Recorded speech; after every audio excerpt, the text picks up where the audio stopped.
Jadi kan Tuhan itu goib, kita sepakati bersama, tidak terindra. Apakah Allah Subhanahu wa Ta'ala itu bisa dijangkau oleh akal pikiran manusia? Apakah bisa diuji secara ilmiah? Saya mengatakan tidak. Kita sudah sepakati itu bahwa Allah tidak mungkin bisa dinalar, tidak mungkin bisa dipahami, dan tidak mungkin bisa dibayangkan. Semua gambaran dan bayangan kita tentang Allah Subhanahu wa Ta'ala itu pasti adalah hayalan dan angan-angan belaka saja. Allah tidak bisa diindra. Karena itu untuk membuktikan keberadaan Allah adalah dengan rasionalisme. Betul kan? Nah, sekarang berarti pembuktian rasionalisme. Sekarang saya ada di sini. Dari mana bukti saya ada di sini? Diindra dulu, baru dirasionalisasikan. Lalu bagaimana memahami Tuhan yang tidak diindra dulu tiba-tiba bisa dirasionalisasikan? Makanya saya terheran-heran ketika sekarang ada yang mempertanyakan dan mempermasalahkan ketika saya menyatakan bahwa Allah tidak bisa, atau akidah dalam hal ini tidak bisa diilmiahkan. Kenapa? Karena memang saya tidak mau sama sekali menganggap bahwa akidah itu adalah objek dari penelitian, objek dari ilmu pengetahuan. Jadi sebenarnya definisi akidah yang saya pahami adalah bahwa terkait dengan perbuatan-perbuatan Allah dan zat-zat Allah, maka saya tidak akan membicarakannya dan saya tidak akan percaya pada pembuktian ilmiah. Jadi menurut penelitian secara filologi, orang Yaman ini bukan orang Arab, tapi orang Kaukasus. Berarti mustahil sebagai keturunan Nabi Sallallahu Alaihi Wasallam menurut Profesor Menahem Mahdi. Secara ilmu genetika, haplogrup Nabi Sallallahu Alaihi Wasallam adalah J1. Haplogrupnya Ba'alawi itu haplogrupnya adalah G. Dari 3 disiplin ilmu ini, menurut sejarah, menurut ilmu nasab, menurut ilmu filologi, menurut ilmu DNA, maka muncullah hakul yakin bahwa Ba'alawi bukan keturunan Nabi Sallallahu Alaihi Wasallam.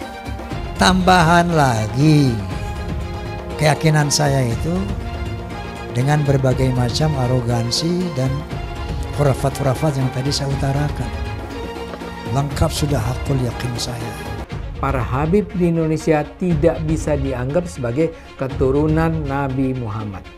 Saat ini tumbuh pertanyaan-pertanyaan di kalangan umat Islam tentang kesahihan habib sebagai keturunan Nabi Muhammad karena perilaku para habib yang dinilai bertentangan dengan ajaran Islam.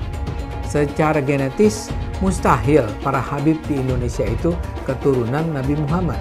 Hasil studi Imaduddin dengan segera membangkitkan keterkejutan di dunia Islam di Indonesia. Manuskrip pada abad ke-9 yang ditulis oleh tokoh Ba'alawi Ali bin Abu Bakar As-Sakran merupakan hasil rekayasa. Ubaidillah dan Alawi bukanlah keturunan Nabi Muhammad. Secara terbuka, Guru Gembul juga membongkar sertifikat habib palsu, bisnis air sholawatan palsu, hingga makam palsu untuk mengeruk keuntungan. Keraguan akan Habib ini semakin diperkuat dengan kemunculan Raja Dangdut Rhoma Irama. Di dalam podcastnya, Rhoma bercerita bahwa dia juga mempertanyakan status Habib.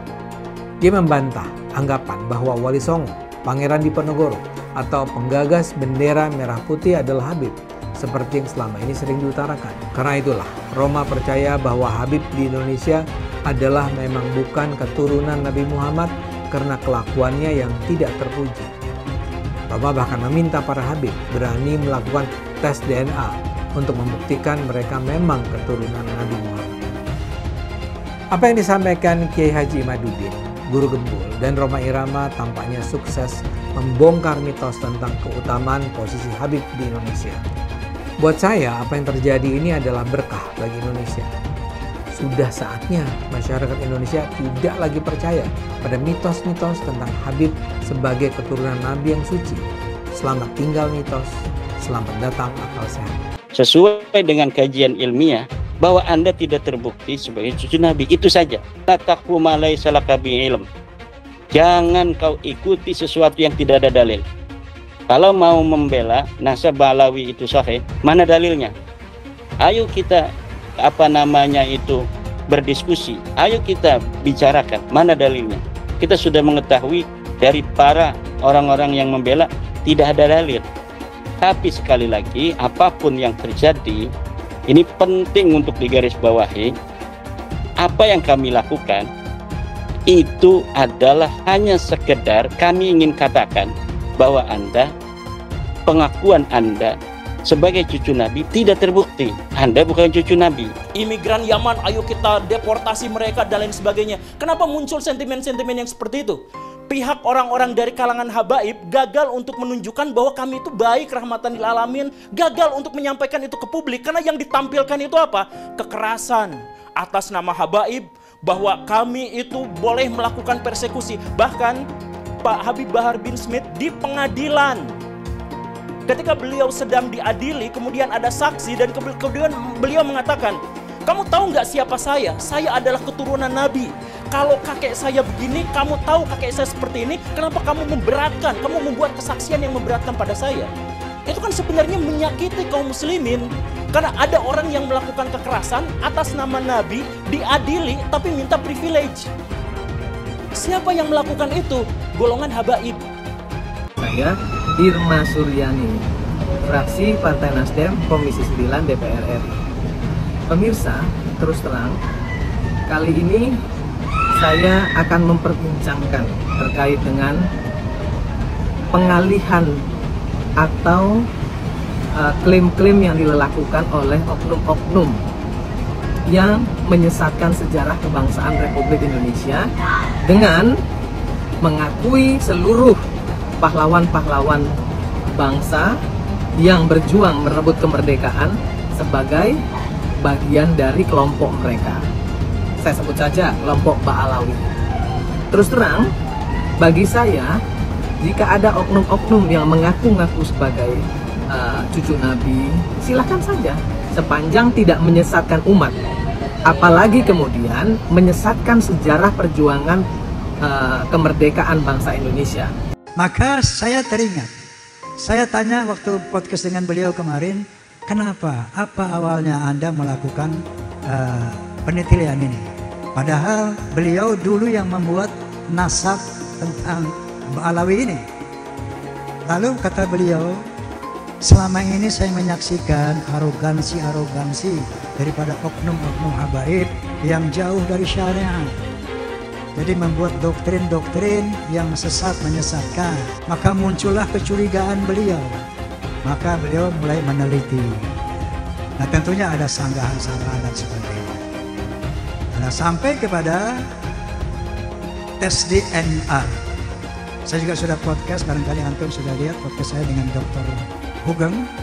Ya, beliau menyatakan bahwa menurut tes DNA bahwa yang namanya Ba'alawi mustahil sebagai keturunan. Yang pertama kali masalah nasionalisme saya, ya, rasa kebanggaan saya terhadap Indonesia itu ternodai oleh sikap-sikap beberapa habaib.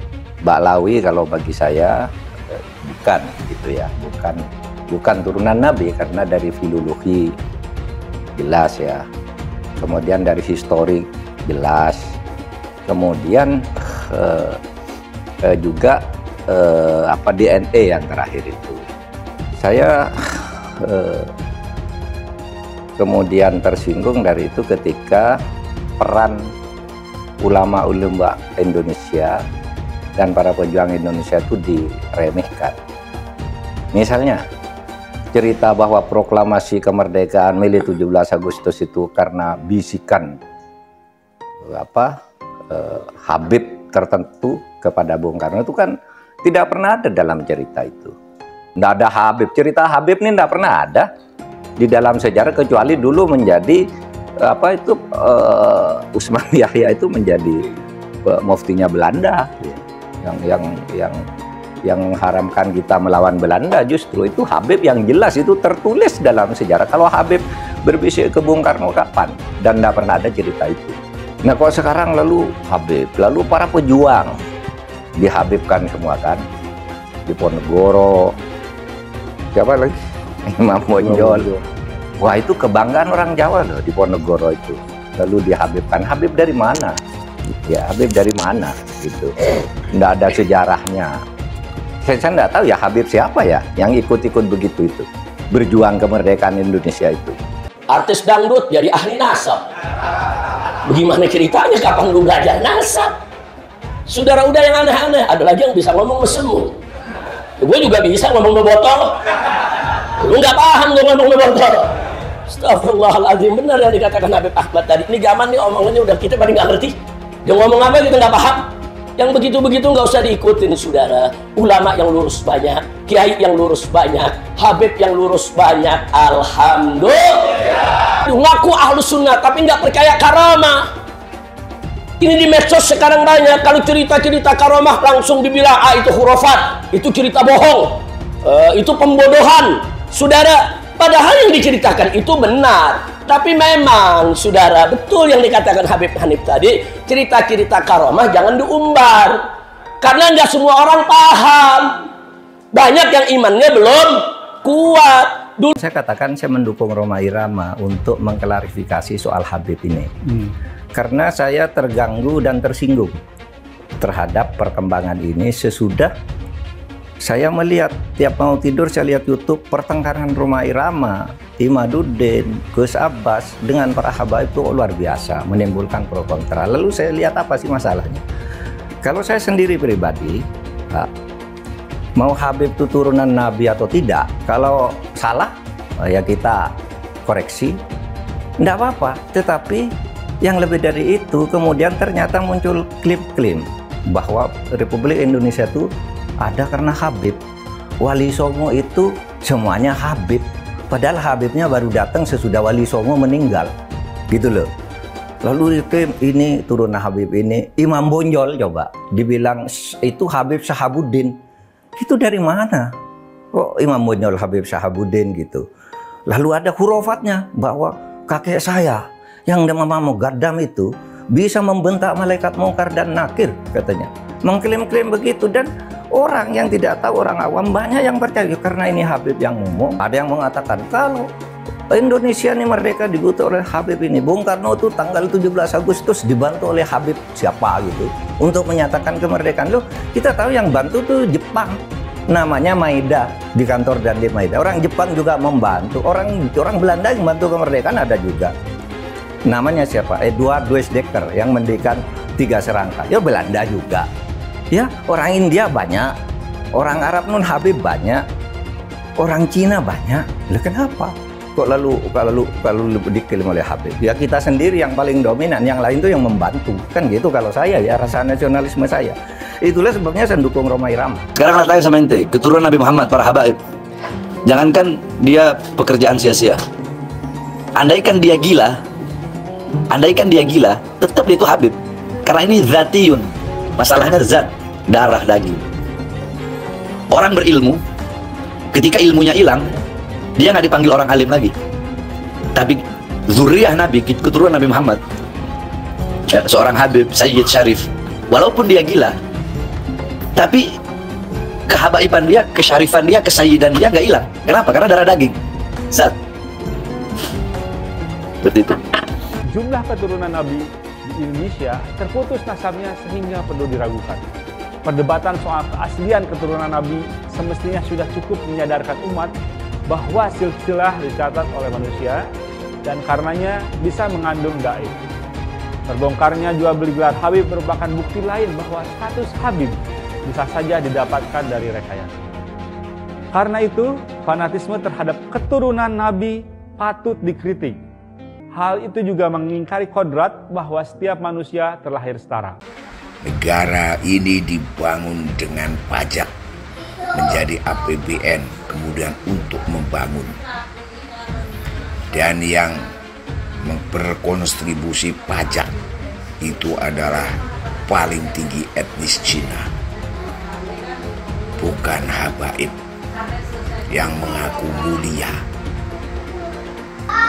Oleh karena itu bosen gua dengan klaim Habib-Habib yang mengaku keturunan Kanjeng Nabi Muhammad Sallallahu Alaihi Wasallam. Lebih baik engkau memberikan kegiatan yang nyata, berkontribusi terhadap pembangunan negara, itu lebih rasional daripada mengaku-ngaku, daripada menyombongkan diri, daripada merasa dirimu lebih mulia. Karena kebiasaan kamu menganggap pribumi ahwal. Jangan lupa, umat Islam di jagat raya salatnya tidak akan diterima oleh Allah Subhanahu wa Ta'ala kalau tidak mau mendoakan Habib. Umat Islam mulai gaya, mulai mengkoreksi Habibnya, mulai mengkoreksi ulama-ulama dari anak cucu Nabi Muhammad SAW. Orang yang seperti itu mirip dengan iblis. Sekarang yang bilang belajar tuh ke Habib, jangan ke yang lain supaya tidak sesat. Nah, kalau Habibnya blow on, kalau Habibnya sesat, gimana? Emang nggak ada Habib yang sesat? Ada. Itu Habib yang jadi antek Belanda banyak dulu. Iya, yang jadi sahabatnya Belanda, jadi kenil, kemudian jadi informan Belanda. Habib ada. Punya kakek yang dijelek-jelekin, Habib Utsman bin Yahya, dia bilang antek Belanda. Zaman dulu itu Belanda luar biasa loh. Habib Utsman punya langkah. Beliau memang dalam kitabnya Manhajul Istiqamah ada membahas untuk tidak ada pemberontakan. Kalau Habib Utsman bin Yahya antek, udah ngaku aja antek, selesai, beres. Jangan pakai kelat-kelit sana sini. Al ulama warasatul anbiya. Pewaris para nabi itu ulama, bukan Habib. Iya, memang benar. Habib cucunya Nabi. Satu Habib, walaupun Habibnya jahlun, maksudnya bodoh kata Iwan, itu ukurannya perbandingannya amat 70 kiai yang alim. Kami adalah majikan kalian, kami adalah pemilik bangsa, kami adalah pemilik kedaulatan nasional. Kita orang Indonesia, panjenengan semua punya hak untuk hidup nyaman, merdeka. Jangan mau diperbudak. Apalagi kalau ada orang yang akhlaknya buruk, kemudian meminta Anda semua bangsa Indonesia menjadi tameng hidup mereka. Jangan mau dengan doktrin di darah kami mengalir darah Rasul SAW. Di dalam tubuh kami mengalir darah Rasulullah. Di dalam tubuh kami mengalir darah Rasulullah. Kami ini cucu Rasul, maka siap kalian bela Habaib, bela kami. Siap kalian angkat senjata untuk Habaib. Yang dibelanya mafia, yang dibelanya begundal. Siap korbankan nyawa demi Habaib. Siap korbankan darah demi Habaib. Siap korbankan nyawa demi Habaib. Allahu Akbar. Ternyata banyak sekali ulama-ulama gadungan di Indonesia atau ulama palsu yang meraup keuntungan yang sangat besar dengan berjualan agama itu, dengan ceramah di mana-mana dan sebagainya. Ternyata Pak Habib Bahar tidak bisa membaca Arab gundul. Jadi pas diminta membaca, gagap sekali gitu, panik gitu. Oh ayo, gimana ya? Cuman yang agak uniknya itu adalah selain sangat belepotan, sangat gelagapan, ternyata membacanya juga dari kiri ke kanan. MUI, di mana MUI? Percayalah, MUI itu hanya ya sampai sejauh yang kita ketahui ya, kita belum mengenal ada MUI itu yang misalkan melawan ulama yang menyesatkan atau apa kayak gitu, ya dibiarkan aja, biasa-biasa aja gitu. Kecuali yang kecil-kecil. Kalau yang kecil-kecil ya mereka beranilah bertindak. Tapi kalau misalkan yang sudah punya masa besar dan sebagainya ya mereka diam aja. Yani fi dhanbih min al-mu'minin yakhruj kayawmi lailati awwali fi dhanbih min al-mu'minin yakhruj ummuhu waladtuhu kayawmi lailati fi dhanbih min al-mu'min yakhruj. Coba kita perhatikan, simak kitab Durratun Nasin yang dibaca oleh Habib Bahar. Beliau membaca dengan bacaan fi dhanbih minal mu'minina yakhruj. Berarti dia membacanya ini ke sini, ke arah kanan. Gak tahu dia belajar dari mana, cuma cara membacanya itu kebalik dari sini ke sini gitu ya. Yani fi dhanbih minal mu'minin yakhruj. Fi dhanbih minal mu'minin yakhruj.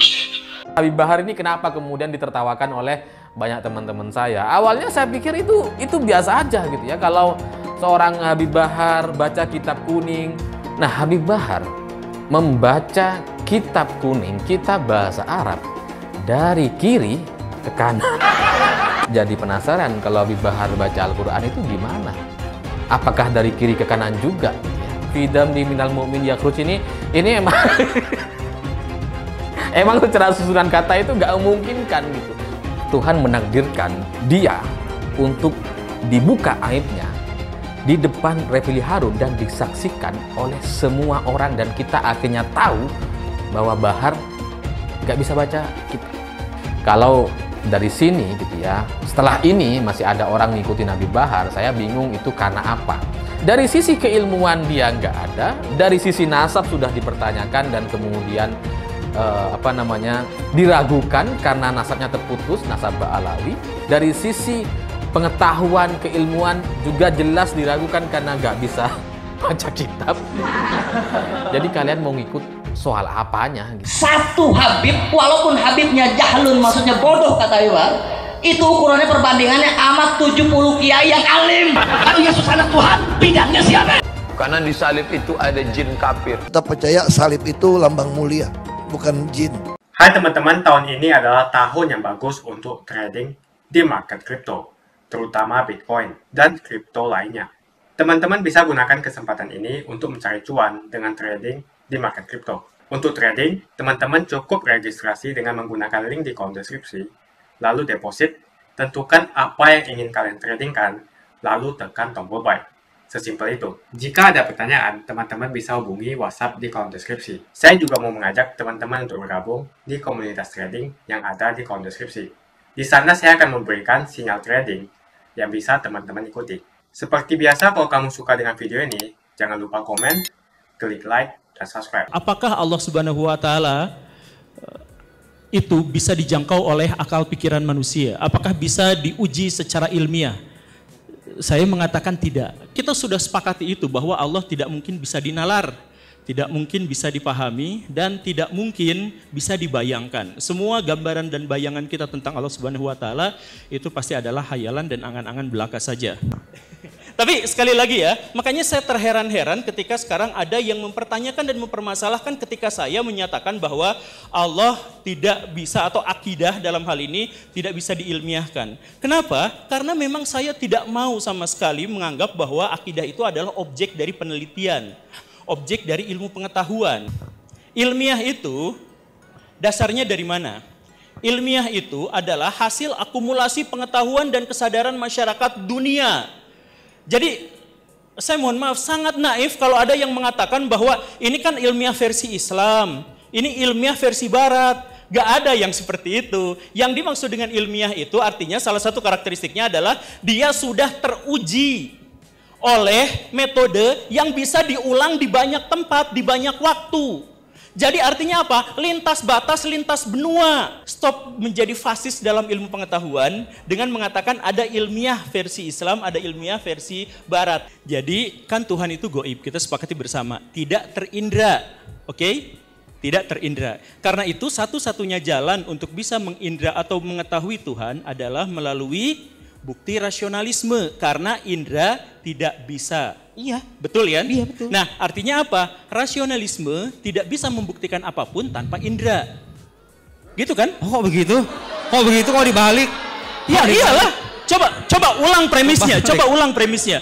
Saya belum ngomong sana. Coba ulang premisnya. Oh, tenang, Oke? tenang. Coba ulang premisnya. Tenang, penonton. Silakan. Oke. Tuhan tidak bisa diindra. Sepakat ya? Sepakat. Karena itu jalan satu-satunya untuk membuktikan Tuhan adalah dengan rasio. Betul kan? Betul ya? Sepakat ya? Oke. Karena itu berarti rasio itu tergantung pada sesuatu yang diindra. Enggak, Karena apa? Enggak, Pak.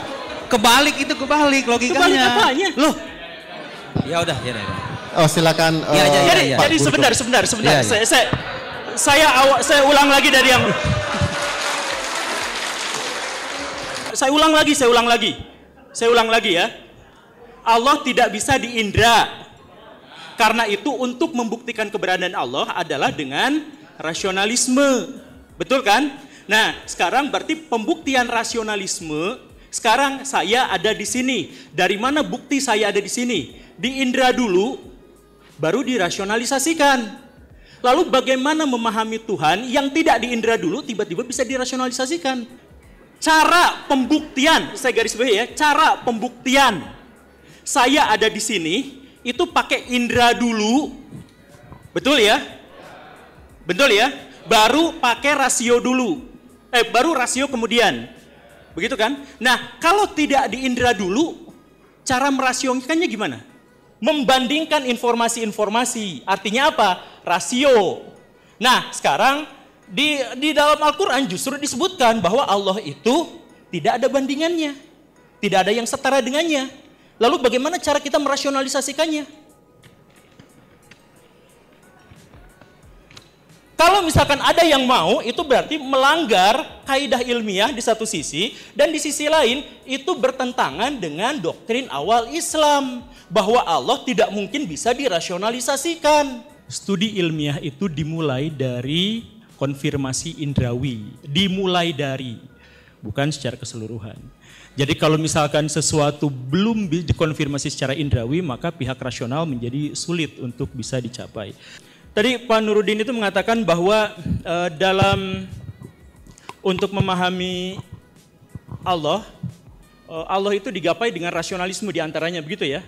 Jadi rasio itu adalah pembuktian terhadap keberadaan ilahi, begitu ya? Salah satu. Salah satunya? Iya. Oke, kalau gitu tolong Pak Nuruddin buktikan secara rasional bahwa saya ada di sini. Ya Anda ada. Ya, tahu dari mana ada? Rasional. Tahu dari mana ada? Ya ini indera saya melihat. Ya itu indera rasional. Iya, salah satu pengetahuan rasional itu, maaf Pak, sesuatu yang bersifat indrawi ada secara faktual itu ya rasional gitu loh.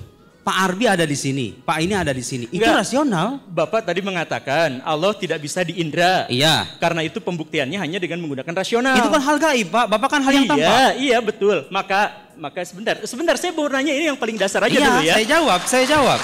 Saya nanya yang dasar saya ya. Jawab. Bapak tadi mengatakan bahwa Allah tidak bisa diindra. Iya. Karena itu untuk menguji keberadaan Allah adalah dengan rasional.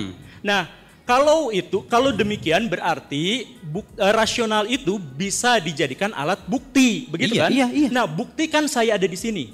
Pak Guru Gembul, Tuhan itu bersifat non indrawi, Anda bersifat indrawi. Kita nggak berbicara soal Tuhan, kita berbicara pembuktian rasional dulu. Pembuktian rasional dulu. Iya. Buktikan saya ada di sini secara rasional. Iya, satu, secara indrawi saya melihat Anda ada di sini. Rasio saya mengatakan bahwa Guru Gembul ada, konsep ada itu konsep rasional loh. Ya, gini, aduh. Secara rasional dia ada, secara indrawi dia juga ada, gitu loh. Ilmiah terbatas pada sesuatu yang bisa dibuktikan. Nah, jadi menjatuhkan derajat Allah Subhanahu wa taala pada cabang metode yang justru diragukan sejak awal. Kan ilmiah itu dasarnya skeptis. Bukan selalu skeptis, Pak. Dasarnya itu skeptis. Apakah begini? Dan diakhiri oleh ini kebenaran versi ilmiah yang terbuka kemungkinan untuk salah. Siapa di sini yang mau mengatakan, saya ragu kepada Allah, dan bahkan ketika saya telah mempercayainya, saya tetap harus ragu pada Allah, saya membuka kemungkinan bahwa Allah itu 3 misalkan. Siapa yang berani mengatakan seperti itu? Cung? Tolong acungkan tangan. Tidak ada. Kewajiban dari metodologi ilmiah adalah seperti itu. Dulu Pluto disebut sebagai planet, sekarang bukan, lalu ada isu lagi untuk dijadikan dan sebagainya. Ilmiah itu ya seperti itu. Beranikah di antara orang-orang yang ada di sini mengatakan Allah itu esa, tapi mungkin aja 3, tapi lalu nanti dikatakan lagi oh 1, tapi bisa aja nanti 4. Itu betapa kurang ajarnya. Makanya sekali lagi zat Allah jangan dipikirkan secara rasional. Rasio itu artinya perbandingan. Ibnu Sina pernah mengeluarkan sebuah pernyataan yang kemudian dianggap kontroversial. Ibnu Sina mengatakan bahwa Allah tidak maha mengetahui. Sadis kan? Kitab Munkidnya Al-Ghazali itu kan beliau menyesali cara beliau mencari Tuhan itu dengan menggunakan pendekatan rasional. Dalam Munkid itu dijelaskan pendekatan indrawi itu ternyata gagal untuk memahami Tuhan. Beliau menjelaskan tentang misalkan atau yang saya biasa terjemahkan itu adalah misalkan ada pesawat kecil kan kelihatannya padahal jauh, artinya indrawi terbatas oleh jarak gitu. Kemudian beliau nyari-nyari lagi definisi cara cara rasional. Oh, berarti cara rasional itu adalah 3, tidak mungkin lebih daripada 6. Misalkan begitu kan, itu rasional. Nah, tapi beliau mengingkari sendiri, oh iya saya bertobat dari pernyataan-pernyataan seperti itu. Karena pada akhirnya saya memahami jalan terbaik untuk memahami Allah Subhanahu wa taala dengan cara, silahkan baca bukunya Munkid Minad Dhalal. Sekali lagi, saya ingin mensucikan Allah sesuci-sucinya, mentransendensikan Allah setransenden-transendennya, sehingga kita hanya bisa menikmati ciptaan-ciptaan Allah, tanda-tanda Allah, dan saya tidak akan mempertanyakan Allah, apakah Allah duduk di atas aras dengan bersila, atau apakah tangan Allah segede neraka. Saya gak akan bahas yang seperti itu.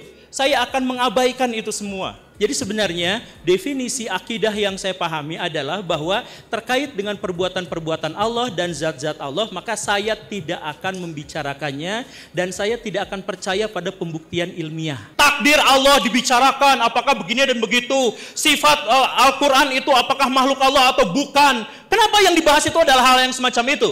Detik ini ketika saya sedang ngomong di sini, ada orang-orang Cina yang sedang bikin komputer super, komputer kuantum. Dan kalau misalkan itu sudah mewujud, maka mereka bisa menguasai dunia. Di Jepang dan di Korea sekarang sedang bikin nanoteknologi. Amerika Serikat sedang mengembangkan AI. Coba saya tanyakan, perintah Allah adalah untuk membahas hal-hal seperti itu, mengkaji hal-hal seperti itu, mengkaji ayat-ayat kauniyah, membahas tentang ciptaan-ciptaan Allah. Tapi kita tidak melakukan seperti itu. Yang kita lakukan adalah ngebahas tentang Allah, tentang takdir, tentang perbuatan Allah, lalu kita klaim sama-sama, kamu masuk neraka. Itu kan gitu kan kita tuh sekarang tuh kan, itu perbuatan-perbuatan Allah, tapi malah kita yang mengklaimnya. Kamu masuk neraka, kamu masuk surga, kamu selamat, kamu tidak selamat, dia syahid. Tahu dari mana itu? Itu kan perbuatan-perbuatan Allah, tapi itulah yang jadi bahan perdebatan kita. Perdebatan kita di ruangan ini sekarang. Taubat kalian semua. Habib-habib ini sering sekali menggelar aksi unjuk rasa yang dinamakan sebagai aksi bela rakyat. Rakyat yang mana yang kamu bela? Lagian tujuan dari demo itu untuk mendesak Presiden Jokowi untuk turun dari jabatannya. Yang jelas dalam video tersebut, Hanif Alatas meneriakkan bahwa dia adalah majikan. Warga yang pribumi dikatakan sebagai budak oleh Habib dari Yaman. Cek dulu dong apakah kamu memang Habib asli. Para pengikut dan umatnya lebih parah lagi, mau saja dijadikan budak oleh Hanif Alatas. Pribumi harus bangkit, jangan mau lagi diinjak-injak oleh Arab Yaman yang ngaku-ngaku sebagai Habib. Saya mengajak para pribumi untuk bangkit, memiliki jiwa nasionalisme, rasa persatuan, dan kesatuan yang tinggi. Jangan mau lagi dikibuli oleh orang-orang seperti Bahar Smith dan Rizik Syihab yang ngaku-ngaku sebagai Habib. Kebangkitan pribumi ini merupakan langkah untuk mengajak rakyat Indonesia memiliki kesadaran agar mampu memperjuangkan Indonesia untuk tidak menjadi budak bangsa lain, terutama Arab Yaman. Orang-orang seperti Bahar dan Rizik Syihab, mereka ngaku-ngaku sebagai Habib. Bisa saja mereka Habib palsu, karena tidak ada pembuktian cek keturunan bahwa betul mereka adalah keturunan Nabi. Jangan terus mengibuli masyarakat dengan menjual nazab. Jual nazab untuk mengumpulkan pundi-pundi rupiah dan kaya raya dengan mengibuli masyarakat. Lihat si Bahar dan si Rizik. Dari miskin jadi kaya. Bahar Smith yang dulunya tidak punya mobil sekarang mempunyai banyak koleksi mobil-mobil mewah. Kalau mobilnya dijual semua, mungkin mencapai hingga puluhan miliar. Yang menjadi pertanyaan, apakah dia membayar pajak? Lalu dari mana penghasilan miliarannya itu? Dengan ceramah dan menjual ayat, si Bahar Smith bisa membeli mobil mewah yang harganya miliaran. Coba cek pajaknya. Apakah dia membayar pajak? Tidak pantas seorang mengaku cucu Nabi, tapi kelakuannya tidak ada kesopanan sama sekali. Ada juga murid dari Bahar Smith yang mengatakan satu Habib bodoh sama dengan 70 kiai alim. Mau sampai kapan bangsa Indonesia mampu dia menahan diri dan membiarkan bangsanya sendiri dihasut, diadu domba, diperdaya dan diperalat, bahkan diperbudak oleh manusia-manusia keturunan Yaman yang notabene pendatang dan belum jelas juga Habib asli atau bukan. Disuruh lakukan cek keturunan, dia takut, gak berani. Berani tidak mereka yang ngaku Habib itu lakukan tes untuk membuktikan mereka betul keturunan Nabi? Kalau para Habib tidak berani melakukan tes, jangan disanjung-sanjung. Apalagi ajaran yang disampaikan penuh dengan ujaran kebencian, seperti Bahar Smith, Rizik Syihab, dan penceramah-penceramah lainnya. Tak usahlah panggil Habib-Habib, seakan-akan keturunan Arab kastanya lebih tinggi dari keturunan pribumi atau keturunan Cina. Seakan-akan Cina dan pribumi di bawah orang Arab. Namun Cina sudah menjadi nomor 1 di dunia. Dan saya percaya Indonesia akan menjadi negara maju dengan mayoritas pribumi. Seharusnya Arab Yaman harusnya belajar dari negeri Cina. Seperti kata kitab suci, belajarlah sampai negeri Cina. Begitu saja opini saya hari ini. Tuliskan opini kalian tentang Bahar Smith di kolom komentar. Jika kalian setuju dengan pendapat saya, ayo tekan like di video ini. Dan bagikan video ini ke teman dan family Anda supaya mereka semua mengetahui tentang informasi ini. Tekan tombol subscribe dan bunyikan lonceng notifikasi supaya kamu tidak ketinggalan